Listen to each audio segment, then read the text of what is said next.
सेना को निज संचित अर्थ दान कला 8 वर्षर बालक। हाँ आज्ञा, भारतीय सेना को निजर संचित अर्थ दान कर चर्चित हो पारिछि जड़े 8 वर्षर बालक। जो बयसर पिला खेलना किणवारे निज संचित अर्थ खर्च करिथांती, सेही बयसरे पिलाटी सेना को निज संचित अर्थ दान करिछि। यह तमिलनाडुर कारूर बासिंदा 8 वर्षर ई बालक द्वितीय श्रेणी रे पाठ पढ़े। से निज परिवार सदस्यों सह कारूर जिलापाल कार्यालय को जाई निज संचित अर्थ दान करिछि। गत 10 मास हेब परिवार लोके और संपर्कीय ताकू जो अर्थ प्रदान करथिले ताहाकू से एक डब्बारे संचय करी रखिथिला। से डब्बा को नहीं से जिलापाल कार्यालय को जाई जिलापाल को हस्तांतर करिथिला। सेना बाहिनी को से अर्थ पठाइबाकू से जिलापाल को कहिथिला। 8 वर्ष वयस्क पिलार एपरी मानसिकता देखि जिलापाल भावविह्वल होई पड़िथिले।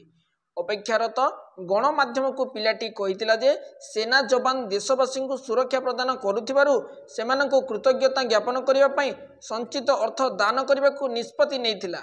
एही घटना माध्यम रे प्रकाश पाइबा परे पिलाटी को एकाधिक व्यक्ति प्रशंसा करिसंती।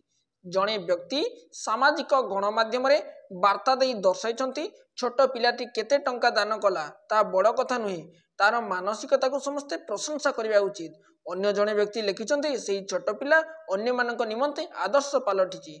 आशा करछि भिडियोटी आपण मानकु भल लागिथिबो। तेबे भिडियोटी को लाइक टे करी चैनल को निहाती भाबरे सब्सक्राइब करि दियंतु।